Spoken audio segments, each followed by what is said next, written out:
аввало ассалому алайкум шаҳрвандони ҷумҳури Тоҷикистон, тамоми қишри ҷомеаи шаҳрвандӣ, муҳоҷирон, мухолифон, равшанфикрон, озодандешон, аз мансабдори оддӣ то мансабдори баландпояи озодихоҳ. имрӯз як мавзӯъ кардем мо оид ба ҳамун имрӯз рӯзи байналмилалии чия қурбониёни маҷбурӣ дизида мебаранд ку мухолифора, асосан аз Русия. ҳамин мавзӯъ буд барои мо имрӯз, ҳама хеле рӯз буд барои барнома кардем. ҳамҷа суратҳои одаморо мондагием, киҳоро бурдагиам, гум шудан, яке пайдо мешаванд ку ай Тоҷикистон. ҳамин хеле масъала қатъия. барои ҳамин оиди ҳамин масъала гап мезанем.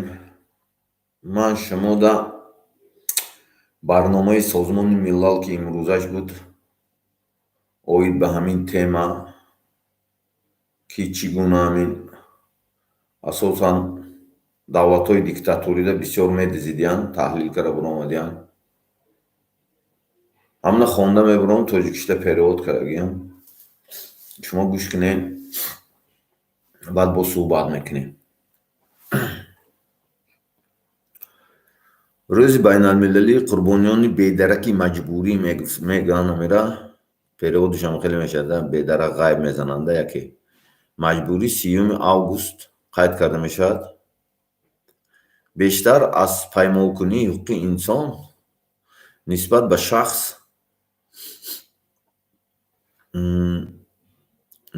шахс нопадидшавии маҷбурӣ аксар вақт ҳамчун стратегияи паҳн кардани терроризм дар ҷомеа истифода мешуд. асоси ноамнӣ ки тавассути ин амал ба вуҷуд омадааст, на танҳо ба хешовандони наздики бедаракшудагон, балки ба ҷомеаи онҳо умуман ҷомеа низ таъсир мерасонад. нопадидшавии маҷбурӣ, яъне яке гум мешаванд ку амура мега, ба як мушкилии ҷаҳонӣ табдил ёфтааст ва на танҳо дар як минтақаи мушаххаси ҷаҳон маҳдуд аст. нопадидшавии маҷбурӣ ки як вақтҳо асосан натиҷаи диктаторҳои ҳарбӣ буд, вақте ки ба тариқи диктатураи военнаи диктатура мегӯянд, ба тариқи яроқ дига чӣ ҷанги шаҳрвандидан бедарак гум мешуданд ку намунам ҷамега ки ҳоло метавонад дар вазъияти душвори низоъҳои дохилӣ бахусус ҳамчун воситаи пахш кардани мухолифони сиёсӣ сурат гирад. айни ҳол пештар хеле военни системада истифода мебурд. амина айни ҳол савремени мир да мегӯн асри 21 да бахусус ҳамчун идомаи таъқиби воситаи пахш кардани мухолифони сиёсӣ сурат гирад. ҳам мухолифони сиёсия ричаг мондагиам барои дузидан асосан анамира истифода мебаранд. данни время мегӯяд ҷомеаи тамоми бисёр давлатҳои диктатурида мегӯяд. мухолифони сиёсӣ сурат гирад.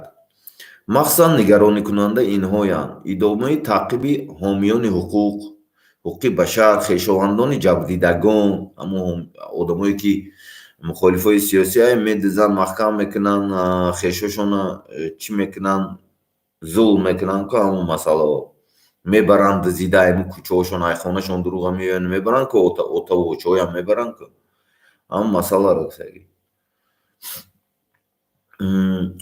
идомаи таъқиби хешовандони ҷабрдидагон, шоҳидон ва адвокатҳое ки дар парвандаҳои маҷбурӣ нопадид шудаанд, аз ҷониби давлатҳо ҳамчун баҳона барои вайрон кардани ӯҳдадории худ истифода бурдани фаъолияти зидди террористӣ ва беҷазоӣ то ҳол паҳншуда барои бедараки маҷбурӣ. калимаи терроризм истифода мебаранд, мегӯянд мухолифои сиёсӣ анамхе медизанд, мегӯянд террорист буд. фаҳмидем? хешу таборошон ҳам хеле мекунам мегӯянд. имрӯза барномаи Созмони Милали Муттаҳид буд. имрӯз диққати махсус бояд ба гурӯҳҳои мушаххаси одамони махсусан осебпазир аз қабили кӯдакон ва маъюбон дода шавад. Садҳо ҳазор нафар дар ҷараёни даргириҳо ё давраҳои саркӯб дасти кам 85 кишвари ҷаҳон бедарак шуданд мегӯяд. дар вақти ҳамин айни ҳолба 85 кишвари дунёда асосан кӯдакону маъюбонам бисёр гумшидагӣ мегӯянд. ки осеб дид? Худи қурбониён. Қурбониён аксар вақт шиканҷа мешаванд, мебаранд, медизанд, ку шиканҷа мекунанд мегӯяд ва ҳамеша аз ҳаёти худ метарсанд. онҳо хуб медонанд, ки хешовандонашон намедонад, ки сарнавишти онҳо чӣ шудааст ва эҳтимол ба кӯмаки онҳо омадани касе кам аст. касе намедонад, ки амино тақдираш чӣ мешавад. Медизанд, мебаранд, ку ягон ҷода намегӯянд, намефаҳманд, баъд вохчон тарс данд, шояд кишанам дига уже ёфтанаш қим мегӯяд. кам аст. Аз банди қонун дур шуда, аз ҷомеа нопадид шуда, дар асл аз тамоми ҳуқуқҳо маҳрум ва дар рӯйхати асирони худ қарор доранд. ҳамун как асир гирифта мешаванд, асир гирифта мешаванд, ягон ҳуқуқҳошон карочи дода намешавад. ҳамаи ҳуқуқҳошон аннулировать мекунанд карочи. ҳатто агар марг натиҷаи ниҳонӣ набошад, ба ҷабрдида дар ниҳоят аз даҳшат раҳо шавад ҳам захмҳои ҷисмонӣ ва равонии ин шакли ғайриинсонӣ, бераҳмӣ ва шиканҷа, ки аксар вақт онро ҳамроҳӣ мекунад, боқӣ мемонад. дӯстон ва оилаи қурбониён. хешовандон ва дӯстони қурбониён дарди эҳсоси сустро аз сар мегузаронанд. намедонанд, ки ҷабрдида зинда аст ё на. Унам як бачакай, ку додараш Австриядай, унам гумай нестай, ку маълум нестай, ки гуҷодай. вайсидинай номуш бефикрам ам хелӣ ё на, дар куҷо, дар кадом шароит ва дар кадом ҳолати саломатӣ нигоҳ дошта мешавад. онҳо байни умед ва ноумедӣ иваз мешавад, ҳайрон мешавад ва баъзан солҳо интизор мешавад, ки хабаре, ки шояд ҳеҷ гоҳ наояд. ғайр аз ин, онҳо нағз медонанд, ки онҳо ҳам дар зери хафанд, ки худашон низ ба ҳамин тақдир дучор мешаванд ва ҷустуҷӯи ҳақиқат онҳоро ба хавфи боз ҳам калонтар дучор карда метавонад. ҳамин одамое, ки медизанд, мегӯяд ай пиштиш агар кор кунанд сахт, ҳамун хешу таборош, худчам шояд ки ҳанумун проблема дазанад, худчам бо дизанд мегӯяд. оқибатҳои моддии нопадидшавӣ аксар вақт изтиробӣ оиларо бештар мекунад. шахси нопадидшуда аксар вақт таъминкунандаи асосии оила мебошад. вай метавонад ягона аъзои оила бошад, ки қодир ба парвариши зироатҳо ё пешбурди тиҷорати оилавӣ мебошад. ҳамун яке марда, ки хонаро медизанд, ки мегӯяд ӯ ҳамун номдеҳи хона буд мегӯяд. ба ҳамин тариқ ларзиши эмотсионалӣ аз сабаби маҳрумияти моддӣ, хароҷот, ки агар онҳо дар бораи гузарондани кофткор қарор қабул кунанд, зиёд мешавад. илова бар ин, онҳо намедонанд, ки дӯстдоштаи онҳо бармегардад ё не. ҳамун фарзандаш, шавҳараш, агар ягон бор рӯзе, ки барои онҳо мутобиқ шудан ба вазъияти нав душвор аст. дар баъзе мавридҳо қонунгузории миллӣ метавонад гирифтани нафақа ё дигар воситаҳои рӯзгорро дар сурати мавҷуд набудани шаҳодатномаи марг ғайриимкон созад. оқибат аксар вақт маргинализатсияи иқтисодӣ ва иҷтимоӣ мебошад. мушкилоти шадиди иқтисодиро, ки маъмулан бо нопадидшавӣ ҳамроҳӣ мекунад, бештар занон ба дӯш мегиранд ва бештар дар сафи пеши мубориза барои ҳалли мушкилии нопадид шудани аъзои оила занон ҳастанд. аз ин рӯ онҳо метавонанд таҳти таҳдид, таъқиб ва таъқиб қарор гиранд. вақте ки худи занҳо қурбонии бевоситаи нопадидшавӣ мешаванд, онҳо махсусан дар муқобили шаклҳои зӯроварии ҷинсӣ ва дигар осебпазир мешаванд. кӯдакон ҳам метавонанд ҳам мустақим ва ҳам ба восита қурбонӣ шаванд. нопадид шудани кӯдак як нақси ошкори якчанд муқаррароти конвенсия дар бораи ҳуқуқи кӯдак ва аз ҷумла ҳуқуқ ба шахсияти шахсӣ мебошад. аз байн рафтани падару модар низ нақзи ҷиддии ҳуқуқи инсони кӯдак аст. ҷамъиятҳо нопадид шудани сарбон, бад шудани вазъияти иқтисодии оила ва ба канор мондани иҷтимоии онҳо ба ҷамъиятҳо бевосита таъсир мерасонанд. нопадидшавии маҷбурӣ аксар вақт ҳамчун стратегияи паҳн кардани терроризм дар ҷомеа истифода мешуд.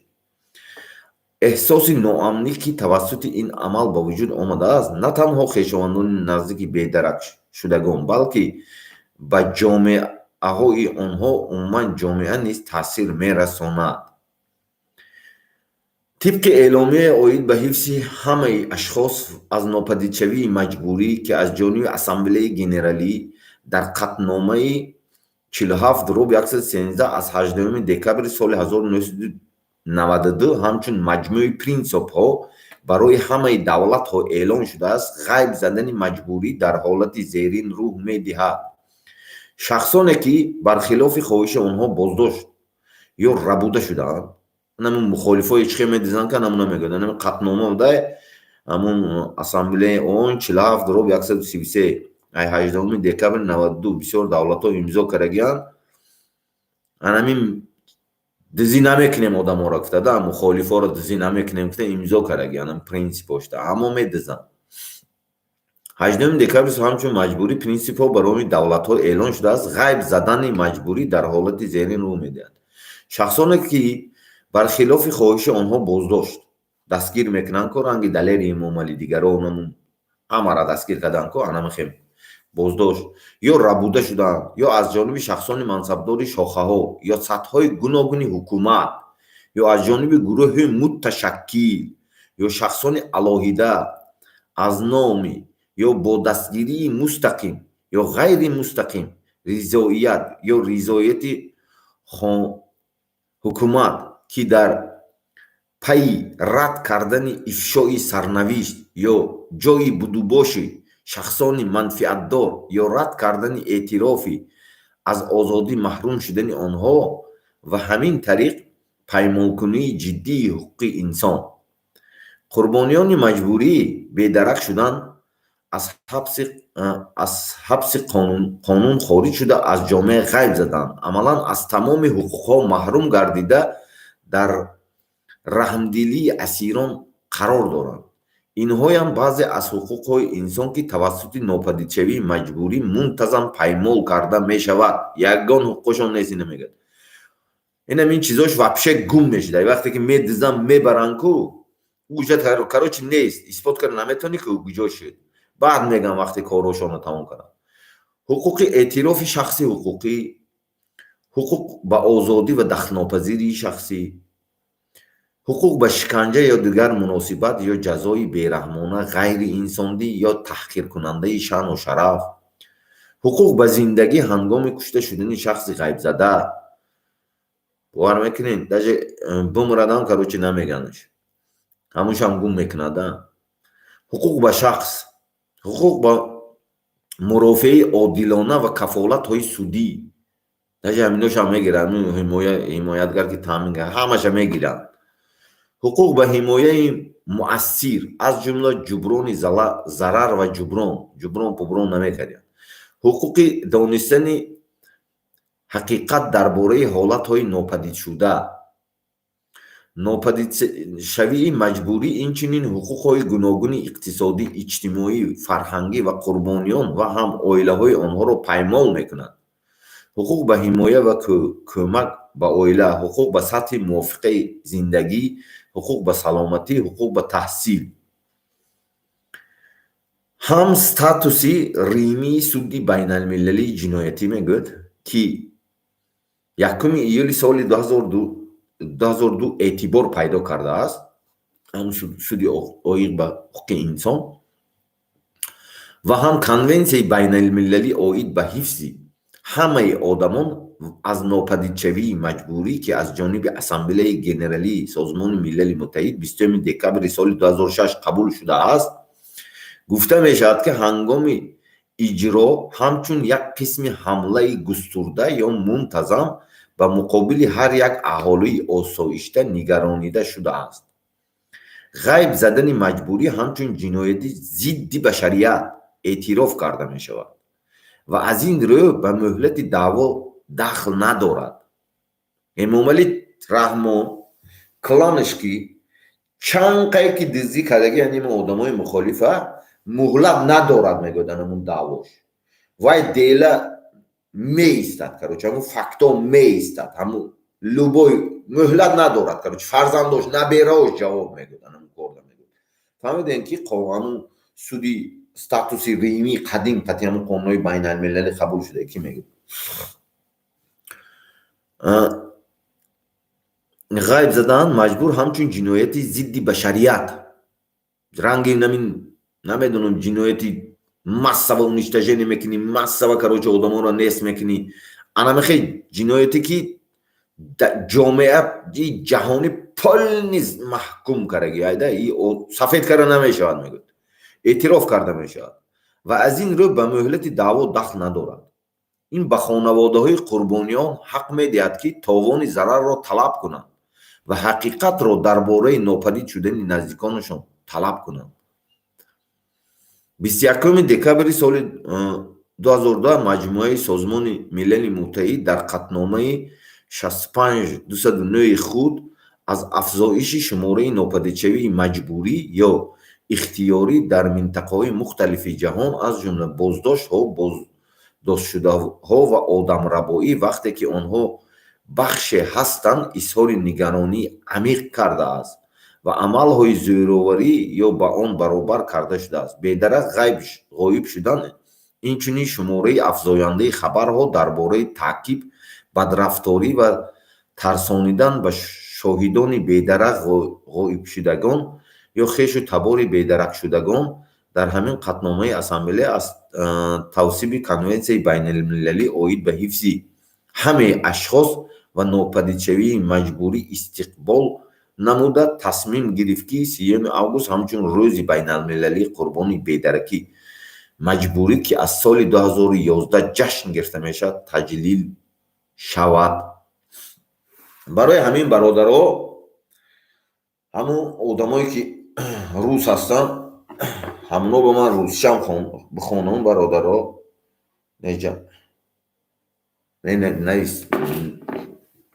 хоҳиш доранд, ҳамуна русча бихон гуфтестанд. Россия гум мешавад ку бисёр Россия кӯмак мекунад ку барои чӣ кардан, ҳамуноям бифаҳмад мегӯяд. Руси кароче барои ҳамин бародаро ин муҳлат надорад.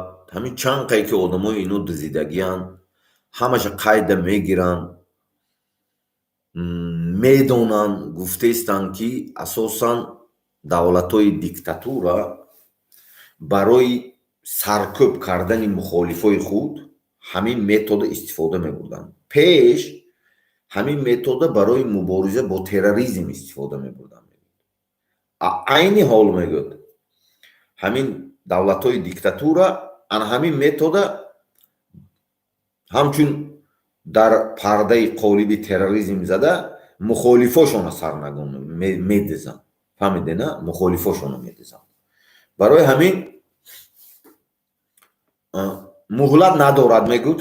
любое время ҳамун одам ки аз қудрат рафт вай таҳти ҷавобгарӣ қарор мегирад то авлоду аҷдодош, ҳамун поколениш ки кадом давлатда қарор мегирад, то ана ҳамуно ҷавоб мегӯяд ки барои он ки ин ҷинояти бар зидди башарият, бар зидди тамоми ҳуқуқи инсоният аст. вообще ира бахшидаам намешавад, карочи срокшам намегузарад, даъво мекунад инсон.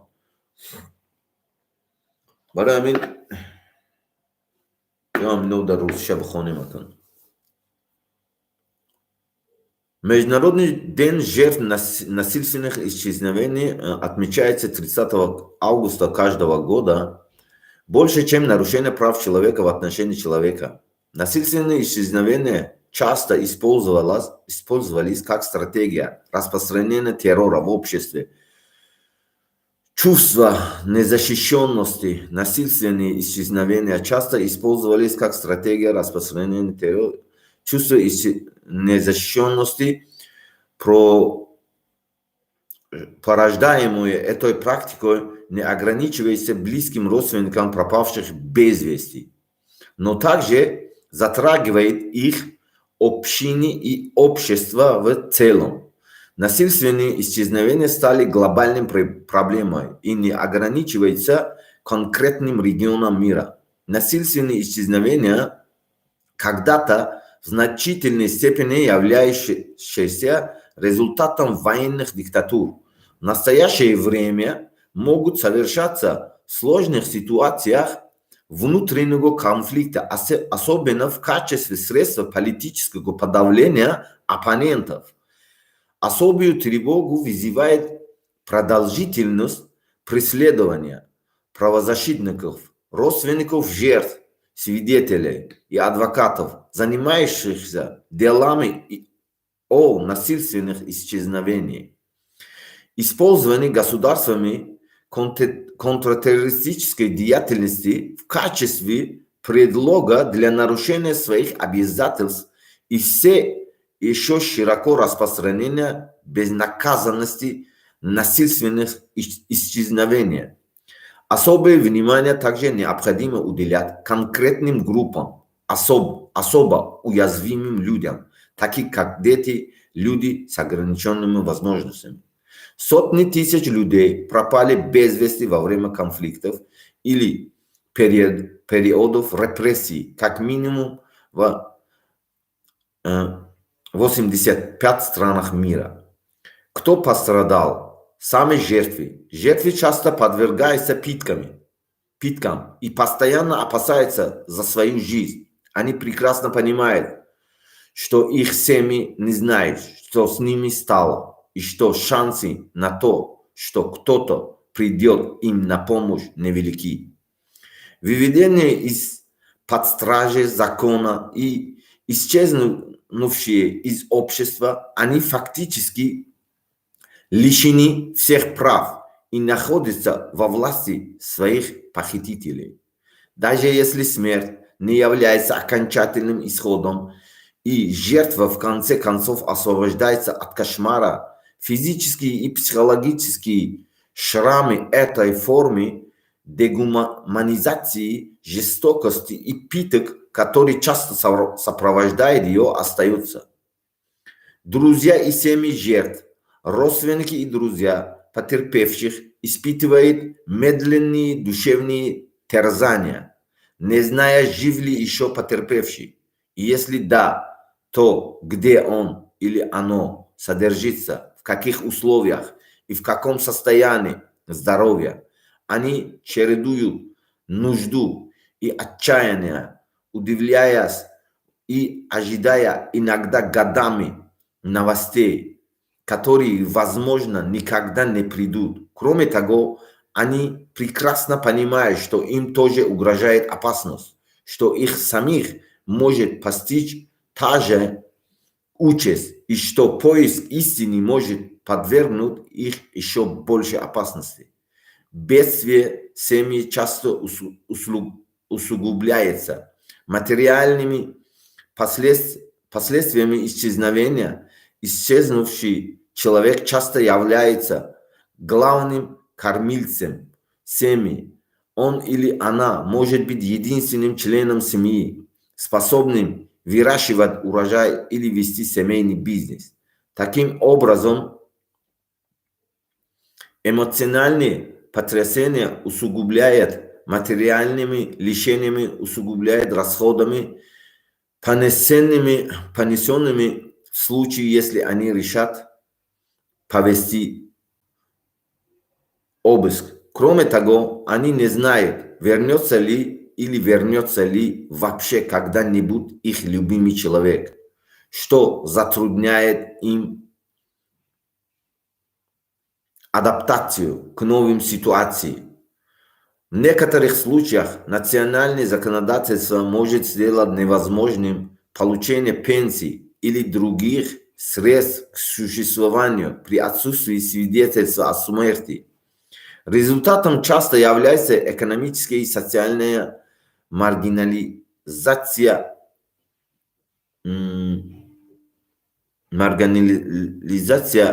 средств к существованию при отсутствии свидетельства о смерти.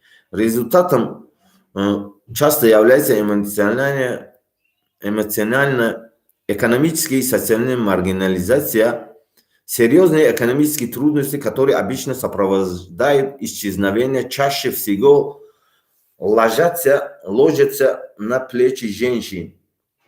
И именно женщины чаще всего находятся на переднем крае борьбы за решение проблемы исчезновения членов семьи.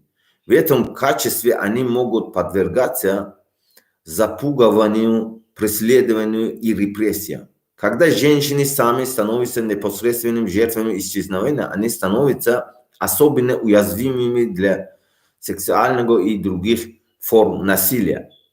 Дети также могут быть жертвами как прямо, так и косвенно. Исчезновение ребенка является явным нарушением ряда положений Конвенции о правах ребенка, в том числе права на личную идентичность.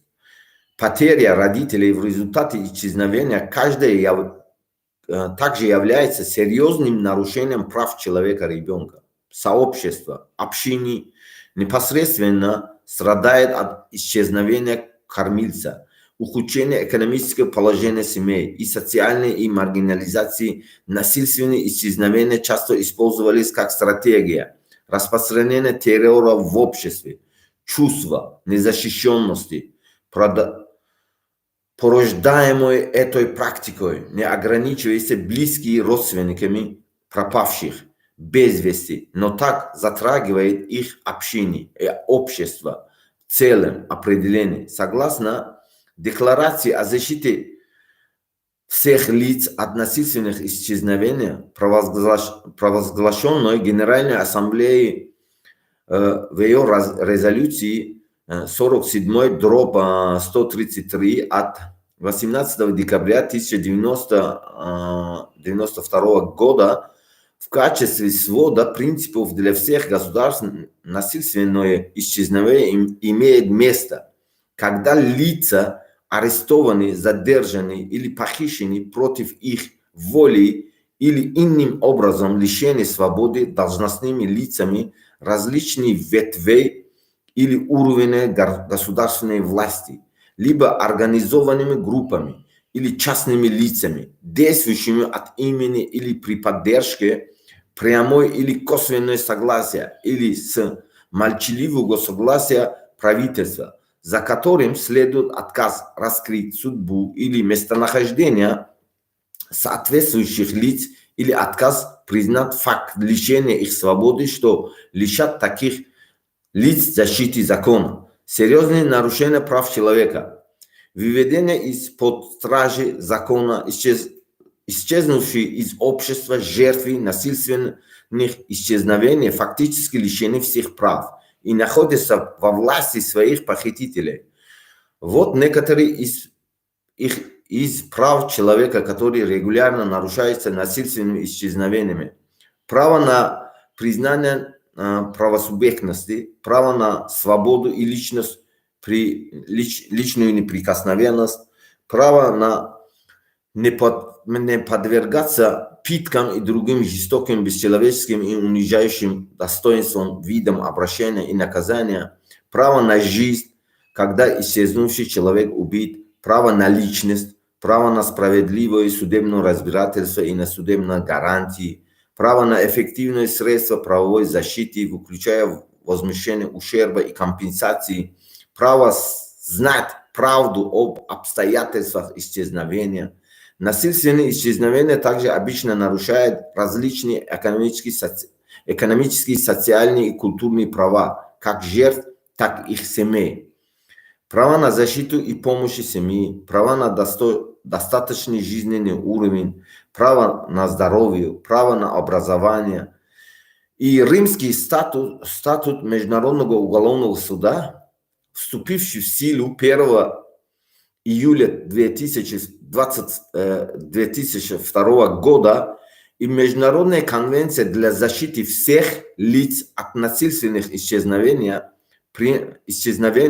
принятая Генеральной Ассамблеей ООН 20 декабря 2006 года, гласят, что при совершении частью широкомасштабного или систематического нападения, направленного против любого гражданина населения, насильственные исчезновения квалифицируются как преступление против человечности и таким образом не подлежит сроку давности. Это дает семьям жертв право добиваться возмещения ущерба и требовать правду об исчезновении их близких. 21 декабря 2010 года в своей резолюции 65/209 Генеральная Ассамблея ООН выразила глубокую обеспокоенность по поводу увеличения числа насильственных или недобровольных исчезновений в различных регионах мира, включая аресты, задержания и похищения, когда они являются частью насильственных действий или проравниваются к ним исчезновения, а также растущим числом сообщений и о преследовании жестким обращения и запугивания свидетелей исчезновения или родственников исчезнувших лиц. В той же резолюции Ассамблеи приветствовала принятие Международной конвенции для защиты всех лиц от насильственных исчезновений и постановила объявить 30 августа каждого года Международным днем жертв насильственных исчезновений, которые будут отмечаться с 2011 года. Ai soli 2011 30 август روزی بین المللی насильственные исчезновения, похищения استفاده برده میشد برای اون که میگن که اساسا برای اپاننتوی گم کردن اپاننتوشون همون دیکتاتور رو از بین بردن همین متد استفاده میبرن. اینجا انگلیسیش و همون آدمایی که همه خشیدگیان توجیکو اساسا شما انگلیسیش دا ارگانیزاسیو هست. من میمونم هم پایان همین запись да میمونم организацию ки вы имеете право обращаться там. Например, Россия да гум шуд, Россия да инсон гум шуд. شما همون آدمی که دعوت کرد نام همون رو هم میگیرین که اون نام همون даже офицер, любой инсони که Россия да حتی باشد کارگر Россия, او специально гриф да میافتد. любой دولت да запрещено میمونه اون رو گشت گذار شد. فهمیدین؟ حتی کارگری مقامات باشد. برای انمی آدمایی که تاجیکایی که اکثر شما هستین من هم پایان همین زبسته میمونم ولی خیلی میجیخین میبروید انم بجود نویستن در کار بگیرین نویسین. سازمان ملل متحد زبانی 5 روسی خطی هم نویسین میشد فرانسوزی، انگلیسی، عربی، هندوسی یا خطایی. این همی 4-5 زبان خطی حق مراجعت کردن هر یک نفر دارد.